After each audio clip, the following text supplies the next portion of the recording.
Guys, last time मैं complex number का आपके लिए एक बेसिक लेक्चर लेकर आई थी जिसमें मैंने उसका इंट्रोडक्शन और उसमें बेसिक कंसेप्ट्स के बारे में बताया था। आज मैं एक एडवांस लेक्चर लेकर आई हूँ। उसमें मैं आपके लिए कुछ शॉर्ट ट्रिक्स और शॉर्टकट फॉर्मूलाज लेकर आई हूँ और शॉर्ट नोट्स। ये मेरे अपने बनाए हुए शॉर्ट नोट्स हैं। ये आपको बहुत काम आने वाले हैं रिविजन के लिए भी और आगे प्रैक्टिस करने के लिए भी। अगर आपको फॉर्मूले नहीं आते हैं तो आप उनको यहाँ से लिख के बार बार प्रैक्टिस कर सकते हैं। नहीं तो एक जगह फॉर्मूले मिलना बहुत मुश्किल हो जाता है कई बार एस्पिरेंट्स के लिए, या फिर कई बार आप अपनी खुद की फॉर्मूला शीट नहीं बना पाते हैं तो प्रॉब्लम होती है। फिर आपको लगता है कि काश मेरे पास एक लिस्ट होती जहाँ से मैं फॉर्मूले देख के फिर अच्छे से प्रैक्टिस कर पाता, मेरे क्वेश्चन सॉल्विंग में हेल्प हो जाती, याद करने के लिए अच्छा रहता। तो मैं आज आपके लिए वो सब लेकर आई हूँ और आज हम कुछ नए टॉपिक्स भी इसमें देख लेंगे। लास्ट टाइम हमने बेसिक टॉपिक्स देखे थे, आज हम एडवांस कंसेप्ट्स देखने वाले हैं। सो बिना देर किए इस लेक्चर को अब स्टार्ट करते हैं। सबसे पहले हमें यहाँ पे कॉन्जुगेट की प्रॉपर्टीज़ देखनी है। तो कॉन्जुगेट होता क्या है, ये मैंने शायद लास्ट लेक्चर में आपको नहीं बताया था, तो मैं आज आपको बताती हूँ कि व्हाट इज कॉन्जुगेट। राइट, अगर मेरे पास कोई complex number a plus b iota है, दिस इज z, तो इसका z कॉन्जुगेट जो होता है वो a माइनस बी आयोटा होता है। मतलब आपका रियल पार्ट सेम रहेगा और इमेजिनरी पार्ट जो उसका नेगेटिव कर दीजिए, that is the conjugate. Properties क्या क्या है कॉन्जुगेट की? z into Z conjugate is mod z square, mod z is the modulus of z।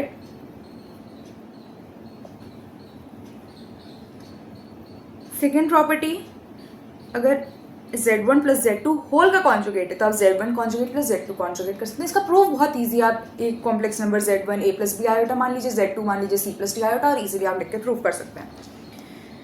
फिर z1 minus z2 conjugate, same property, z1 conjugate minus z2 conjugate, z1 z2 whole conjugate is equals to z1 conjugate into z2 conjugate. Same property division में भी आपकी लग जाती है। अब ये चीज़ है mod z raise to the power n is equals to z raise to the power n का मॉड। ये भी आप इजीली प्रूफ कर सकते हैं a प्लस बी आयोटा मान के। अब इम्पॉर्टेंट इसमें एक प्रॉपर्टी आती है जो बहुत बार क्वेश्चंस में यूज होती है, विच इज दिस वन। इसमें क्या है कि अगर आपको गिवन है कि मॉड z 1 है तो आपको मॉड z स्क्वायर भी 1 पता है, फिर आपको z इंटू जेड कॉन्जुगेट भी 1 पता है। और इससे आप क्या लिख सकते हैं, आप इस z कॉन्जुगेट को अगर यहाँ डिनोमिनेटर में ले जाए तो z is equals to 1 by z conjugate आ गया। This property is very useful for solving question. JEE Mains में आपके कई क्वेश्चन ऐसे आते हैं जिसमें ये प्रॉपर्टी मतलब लगनी ही लगनी है। अगर आप ये नहीं लगाओगे तो आप उस क्वेश्चन को कितनी बार भी ट्राई करते रहो, आप नहीं अप्रोच कर पाओगे इस क्वेश्चन को। आपको लगेगा टाइम वेस्ट है, बहुत लेंथी क्वेश्चन है, पता नहीं कहाँ से होगा। But this property I am telling you the top secret, this property is very very useful. और कॉम्प्लेक्स नंबर का अगर कोई कॉम्प्लेक्स इक्वेशन आपको दिख रहा है और बोल रहे हैं इसे सिंप्लीफाई करके मुझे इसके मॉड की वैल्यू बताओ, या कुछ इस टाइप का क्वेश्चन अगर आपको दिखेगा तो डू रिमेंबर दिस प्रॉपर्टी। इसको एक बार जरूर अप्लाई करके देखिएगा। 100% तो नहीं, अगर मैं कहूँ 99.9% चांसेस है कि ये प्रॉपर्टी यूज हुई चाहिए इस क्वेश्चन में और इससे आंसर आपका एक लाइन में आ जाएगा। Right, so this is very important. Real part of z is z plus z conjugate by 2। क्यों? क्योंकि अब मैंने यहाँ पे आपको बताया था a प्लस बी आयोटा अगर z है, a minus b iota z conjugate है, तो अगर आप इन दोनों को ऐड कर दे तो 2a हो जाएगा और रियल पार्ट तो a था तो डिवाइड बाई 2 कर दे। Similarly imaginary part of z minus z conjugate by 2 iota. If z1 and z2 conjugate, ये दोनों होते क्या पता है आपको? आर्गन डायग्राम मैंने लास्ट टाइम बताया था आपको क्या होता है। तो उस आर्गन डायग्राम में एक दूसरे की रिफ्लेक्शन होता है। रिफ्लेक्शन कौन सी एक्सिस के अबाउट? तो एक्स एक्सिस, जो हॉरिजॉन्टल एक्सिस होती है आपकी, रियल एक्सिस जो होती है उसके अबाउट रिफ्लेक्शन लेंगे तो आपका z का z कॉन्जुगेट आपको मिल जाएगा, क्योंकि वो सेम डिस्टेंस पर रहेगा। उसका इमेजिनरी पार्ट ही तो नेगेटिव हुआ है, रियल पार्ट तो सेम ही है। अब मॉड z क्या होता है? तो it is the shortest distance of z from origin. मैंने लास्ट टाइम भी आपको बताया था कि ये शॉर्टेस्ट डिस्टेंस है। कोई भी पॉइंट अगर आर्गन डायग्राम यहाँ पे अगर मैं बनाऊं, ओके, यहाँ पे मैंने आर्गन डायग्राम बनाई, यहाँ पे कोई भी मैंने पॉइंट लिया किसी भी क्वाड्रेंट में, तो इसका जो शॉर्टेस्ट डिस्टेंस ओरिजिन से होगा that is modulus of z। Length of line segment joining z and origin, same बात है। General argument is 2k pi plus any argument of z, k belongs to integer. 2k pi plus any argument of z, मतलब अगर मुझे कोई angle, कोई भी complex number है, से फॉर एग्जांपल वो 45 डिग्री के एंगल पर है एक्स एक्सिस से पॉजिटिव डायरेक्शन में। पॉजिटिव डायरेक्शन मतलब एंटी क्लॉकवाइज डायरेक्शन में, इस डायरेक्शन में जब आप चलते हैं तो उसमें मैं 2k pi ऐड कर दूंगी। अगर k को 1 डाल दिया फॉर एग्जाम्पल तो 2 pi ऐड कर दिया, तो pi by 4 plus 2 pi 9 pi by 4, तो ये भी इसका एक आर्ग्यूमेंट हो गया। मतलब लाइक मैंने यहाँ पे कोई भी एंगल थीटा लिया, इस पर ये मेरा कॉम्प्लेक्स नंबर यहाँ पे कहीं है, तो मैं इस थीटा को ऐसे भी तो लिख सकती हूँ, मैंने एक चक्कर पूरा लगाया फिर इसको यहाँ लाकर छोड़ दिया, या हो सकता है मैंने 2 राउंड्स कंप्लीट लगाए फिर मैं यहाँ पे आई। तो इस तरह से आप जनरल आर्ग्यूमेंट को 2 के पाई ऐड करके लिख सकते हैं। और आर्ग्यूमेंट ऑफ z जो प्रिंसिपल आर्ग्यूमेंट होता है ये पाई के इक्वल हो सकता है, माइनस पाई से बड़ा होगा, माइनस पाई से छोटा नहीं होगा, माइनस पाई के इक्वल भी नहीं होगा। तो ये जनरल आर्ग्यूमेंट कैसे कैसे आते हैं ये मैंने आपको बता दिया है।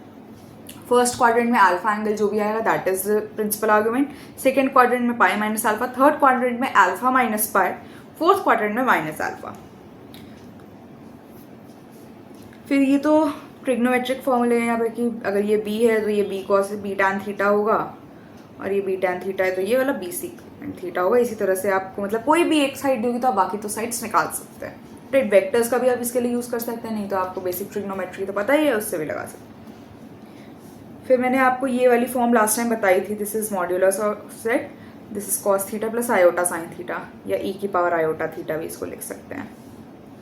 फिर मैंने आपको ये बताया था कैसे एंगल निकालते हैं।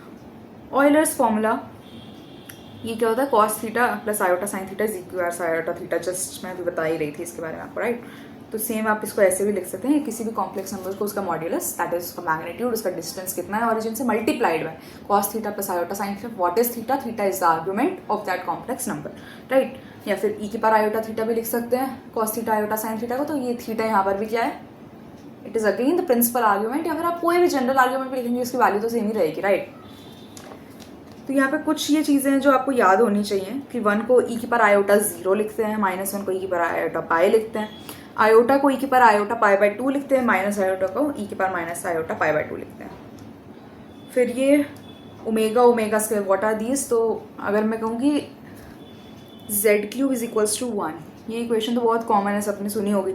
हम कह देते हैं z is equals to 1 is the only solution, आज तक तो अब तक यही करते आए थे, बट अभी हम कॉम्प्लेक्स नंबर पढ़ रहे हैं तो ज़रूरी नहीं कि हमारे सारे आंसर रियल आएंगे, कॉम्प्लेक्स भी आ सकते। तो इस कॉम्प्लेक्स आंसर के लिए इसके 2 और रूट्स होंगे, हमने मतलब बचपन में पढ़ा था ना कि मैक्सिमम 3 रूट्स होंगे। तो मैक्सिमम 3 रियल, जिसे हम कहते थे कि कोई भी अगर क्वाड्रेटिक इक्वेशन है, क्यूबिक इक्वेशन है, अगर क्यूबिक इक्वेशन की बात करें तो हम कहते थे मैक्सिमम 3 रियल रूट्स आ सकते हैं, नहीं तो मिनिमम 1 होगा। राइट, लेकिन बाकी 2 रूट्स फिर रियल नहीं है तो नॉन रियल है, नॉन रियल को तो हम इमेजिनरी कहते हैं, तो हमारे बाकी 2 रूट्स इमेजिनरी होंगे या कॉम्प्लेक्स होंगे। राइट, तो ये दोनों कॉम्प्लेक्स रूट क्या होते हैं, ये ओमेगा और ओमेगा स्क्वायर होते हैं। ये आप अपनी नॉर्मल क्वाड्रेटिक इक्वेशन जैसे हम सॉल्व करते थे वैसे सॉल्व करके आप इसकी वैल्यू निकाल सकते हैं। और ये वाली क्वांटिटी हमारी ओमेगा होती है, ये वाली ओमेगा स्क्वायर होती है। तो ओमेगा को e की पावर आयोटा 2 पाई बाय 3 लिख सकते हैं, ओमेगा स्क्वायर को e की power minus iota 2 pi by 3 लिख सकते हैं। फिर यहाँ पे आपको प्रॉपर्टीज ऑफ ओमेगा दी हुई हैं कि ओमेगा क्यूब इज 1, तो अब ओमेगा क्यूब की पावर n कर देंगे वो भी 1 ही रह जाएगा। ओमेगा की power 3n plus 1 is equals to omega, omega की power 3n plus 2 is equals to omega square. Easily कर सकते हैं, प्रॉपर्टी लगा के इसको स्प्लिट कर लीजिए। और मैग्नीट्यूड ऑफ ओमेगा इज 1 क्योंकि ये तो क्यूब रूट ऑफ यूनिटी था, यूनिटी इज 1। एक और प्रॉपर्टी होती है 1 प्लस ओमेगा स्क्वायर इज 0, ये तो आप ऐड करके भी वेरीफाई कर सकते हैं।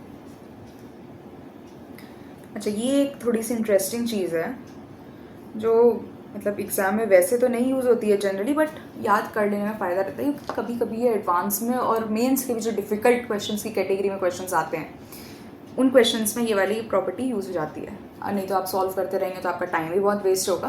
तो टाइम सेव करने के लिए हम इसे याद कर लेते हैं कि अगर मेरे पास एक complex number a plus b iota है और मुझे ये गिवन है कि इसका इमेजिनरी पार्ट जो वो पॉजिटिव है, राइट, 2 + 3 आयोटा, -2 + 5 आयोटा, तो इसका इमेजिनरी पार्ट जो भी है वो पॉजिटिव है।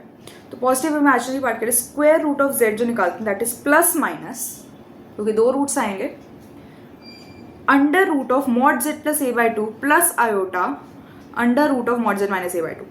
कुछ नहीं याद रखना, ये याद रखना है कि अगर b पॉजिटिव है तो यहाँ पे प्लस साइन आएगा, अगर b नेगेटिव है तो यहाँ पे माइनस साइन आएगा। ठीक है,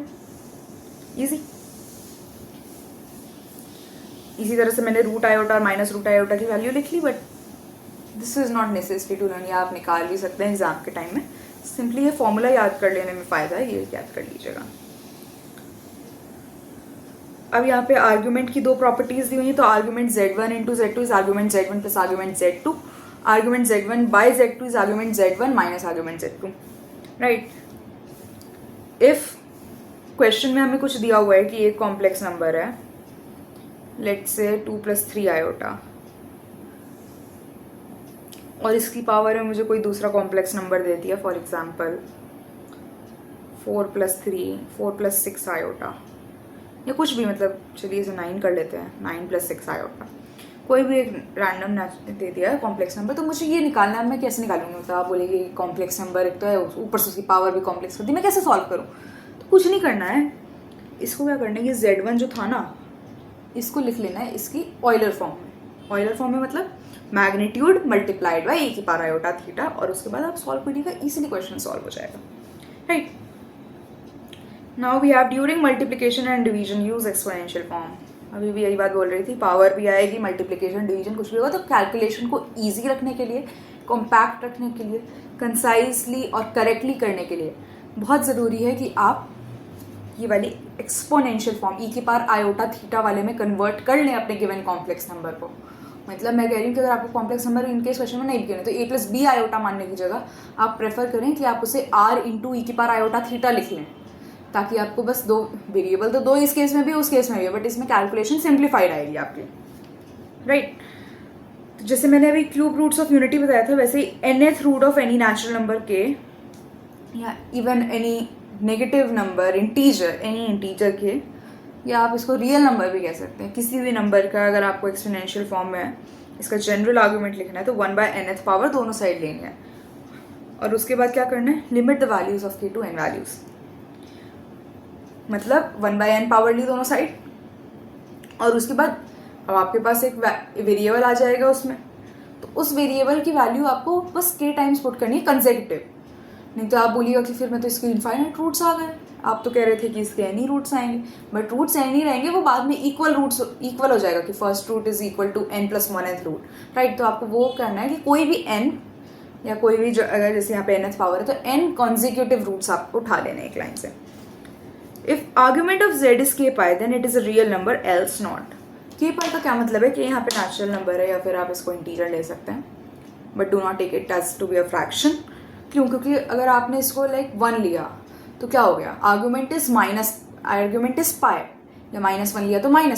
तो -पाई का क्या मतलब है, आपके पास ये आर्गन प्लेन है, आपको विजुअलाइज करना है, यहाँ से आप इसको रोटेट करते हुए इस एक्सेस पर गए, तो आप रह गए तो रियल एक्सेस पर ही ना, तो ये एक रियल नंबर हो जाएगा। और पोलर फॉर्म को ट्रिग्नोमेट्रिक फॉर्म में कन्वर्ट करना भी आना चाहिए। What is trigonometric form? तो mod z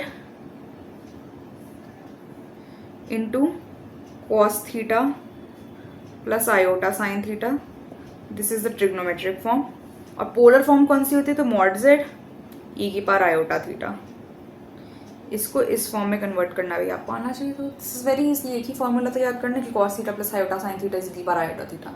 इसको यूज करके आप क्वेश्चन को सॉल्व कर सकते हैं। तो ये थे हमारे कॉम्प्लेक्स नंबर के शॉर्ट नोट्स, शॉर्ट ट्रिक्स जो हम क्वेश्चंस में बहुत यूज करते हैं।